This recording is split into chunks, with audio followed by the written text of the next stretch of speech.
राजगढ़ नाम का एक सुंदर राज्य था जहाँ पर राजा कृष्णदेव राज किया करते थे। राजा कृष्णदेव अपनी प्रजा से बहुत प्रेम करते थे। राज्य की भलाई और परोपकारी की खातिर राजा कृष्णदेव महीने में 2 बार जनता दरबार लगाते थे ताकि जरूरतमंद और गरीब लोग आकर महाराज से मदद मांग सके। महाराज भी हर जरूरतमंद की दिल खोल कर मदद किया करते थे। धीरे धीरे समय बीता। अब राज्य में हर ओर सुख शांति और समृद्धि फैली हुई थी। जब हर ओर सुख ही सुख दिखाई पड़ने लगा तो महाराज कृष्णदेव को अपने राजपाट और धन ऐश्वर्य पर घमंड होने लगा। राजा कृष्णदेव भगवान विष्णु के बहुत बड़े भक्त थे। वह हर रोज भक्ति भाव से भगवान की पूजा किया करते थे, जिससे भगवान सदा उनसे प्रसन्न रहते थे। एक दिन लक्ष्मी जी ने भगवान विष्णु से कहा, प्रभु, आप अपने भक्त कृष्ण देव पर कुछ ज्यादा ही मेहरबान हैं। आपकी कृपा से उसके पास धन धान्य और संपत्ति की कोई कमी नहीं है, किंतु आपका भक्त अपने घमंड के मद में चूर होकर यह भूल गया है कि उसके पास जो कुछ भी है वो सब प्रभु कृपा से ही तो है। ईश्वर चाहे तो पल में राजा को रंक बना सकते हैं। अगर ऐसी बात है तो चलो भक्त की परीक्षा लेते हैं। इतना कहकर भगवान विष्णु एक साधु का वेश बनाकर राजा के दरबार में पहुंच जाते हैं। राजन, हम नारायण के भक्त हैं। हिमालय की पहाड़ियों पर तपस्या करके लौटे हैं। मार्ग में आपका राज्य पड़ा तो यहाँ भी चले आए। शायद यही प्रभु की इच्छा रही होगी कि आपको भी प्रभु का आशीर्वाद मिल जाए। साधु महाराज को भरपेट भोजन कराओ और मुंह मांगी भिक्षा देकर विदा करो। हम तपस्वी हैं राजन, ना तो हमें भोजन की लालसा है ना ही धन की। हम तो बस आपको आशीर्वाद देने चले आए थे, किंतु आप तो हमें भेजने की जल्दी में दिखाई दे रहे हैं। ठीक है, कोई बात नहीं, हम जाते हैं। नारायण नारायण। इतना कहकर साधु महाराज वहां से जाने लगते हैं। ठहरिए महाराज, मैंने आज तक अपने द्वार से किसी ब्राह्मण को बिना दक्षिणा के नहीं जाने दिया है। भोजन ना सही, आप दक्षिणा अवश्य लेकर जाएं। हम एक बार फिर कह रहे हैं कि हम आपके द्वार पर आशीर्वाद देने आए थे, किंतु अगर आपकी यही इच्छा है तो यही सही। राजन, अगर आप चाहते हैं कि हम आपके द्वार से दक्षिणा लेकर जाएं, तो मेरी भी एक शर्त है। मैं दक्षिणा आपकी इच्छा के अनुसार नहीं, अपनी इच्छा अनुसार लूंगा। मेरे राज्य में अन्न धन किसी भी वस्तु की कमी नहीं है। मैं दोनों हाथों से लुटा दूं तब भी मेरा खजाना खाली नहीं होगा। आप निर्भय होकर कहिए महाराज, आपको दक्षिणा में क्या चाहिए?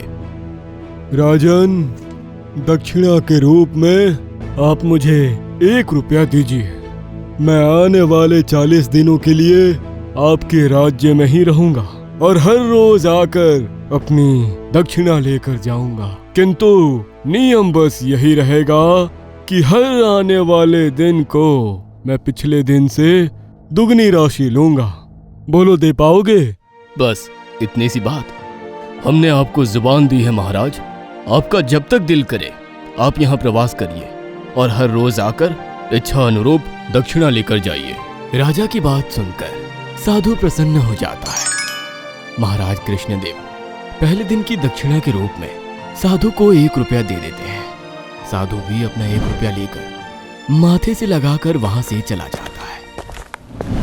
अगले दिन फिर साधु वहां आता है और पिछले दिन की दुगनी रकम की मांग करता है। मंत्री धर्मराज साधु को 1 रुपये से दुगनी रकम यानी कि 2 रुपये देता है।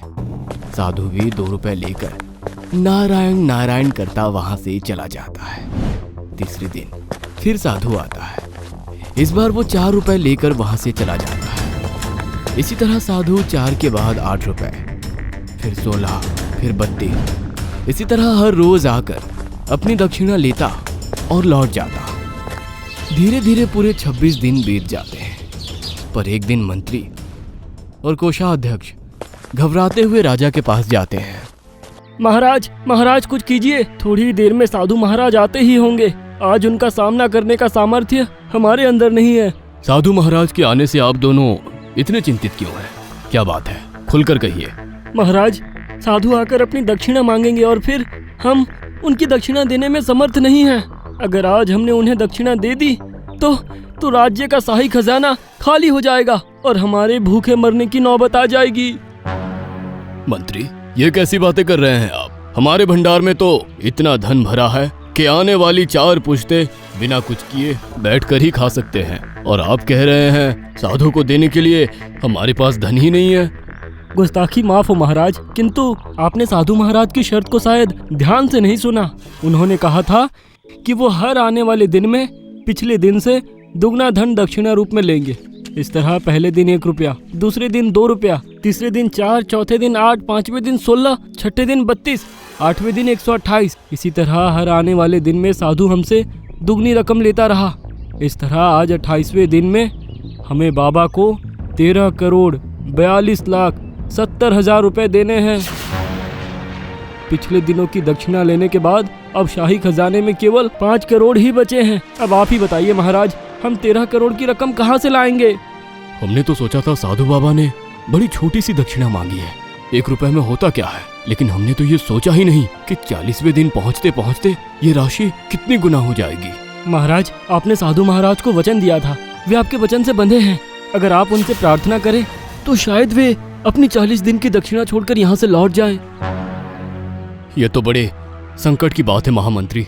हमने आज तक किसी साधु को अपने द्वार से दक्षिणा दिए बगैर जाने नहीं दिया है। आज हम किस मुंह से उन महात्मा का सामना करेंगे?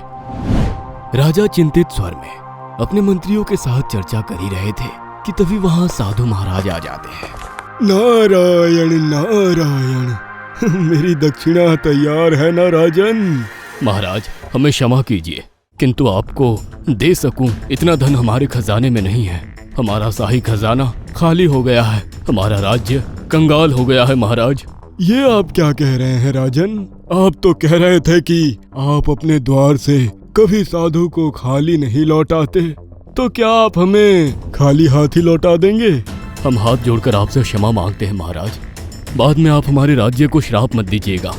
राजा की बात सुनकर साधु महाराज मुस्कुराने लगते हैं। उनके चेहरे का तेज और मधुर मुस्कान देखकर राजा समझ जाते हैं कि ये कोई साधारण साधु नहीं है। महाराज, हम समझ गए हैं कि आप कोई महापुरुष है। आपके यहाँ आने का प्रयोजन भी कुछ और ही है। कृपया करके मेरी भूल को क्षमा करके मेरा मार्गदर्शन करें। राजा को अपने सामने नतमस्तक देखकर साधु राजा को समझाने लगते हैं। राजन, आपको इस बात का घमंड था कि आपका खजाना सोने चांदी और रत्नों से भरा हुआ है और आपको कभी धन की कमी नहीं हो सकती। इसीलिए जब मैंने आपसे दक्षिणा की बात की तो मेरी बात को सुने समझे बगैर ही आप मुझे दक्षिणा देने को राजी हो गए। उस समय आपकी बुद्धि पर घमंड का पर्दा लगा हुआ था, जिसके कारण आप कुछ भी सोच समझ नहीं पा रहे थे। घमंड मनुष्य के पतन का कारण होता है राजन, इसलिए धन और तन का कभी घमंड नहीं करना चाहिए। जो तुम्हारे पास था वो भी प्रभु का दिया हुआ था, और जो तुमने खोया वो भी किसी न किसी रूप में प्रभु को ही समर्पित हो गया। फिर घमंड किस बात का? साधु की बात सुनकर राजा हाथ जोड़कर साधु से क्षमा मांगता है। आपकी बात मैं समझ गया महाराज, किंतु आपकी 40 दिन की दक्षिणा देने का सामर्थ्य अब मुझ में नहीं है। इसलिए अब आप चाहे तो मैं ये राजगद्दी आपको समर्पित कर सकता हूँ। यही अंतिम उपाय बचता है। राजा की बात सुनकर साधु मुस्कुराने लगते हैं। नारायण नारायण, सन्यासी को राजगद्दी का मोह नहीं होता राजन। जाओ जाओ, मेरा आशीर्वाद है कि जिस खजाने से तुमने मुझे भिक्षा दी है, ईश्वर उस खजाने को सदा धन से भरा रखे। बस एक बात का ध्यान रखना, घमंड में चूर होकर खुद को ईश्वर मत समझने लगना। राजा को आशीर्वाद देकर साधु नारायण नारायण करते वहां से अंतर्ध्यान हो जाते हैं।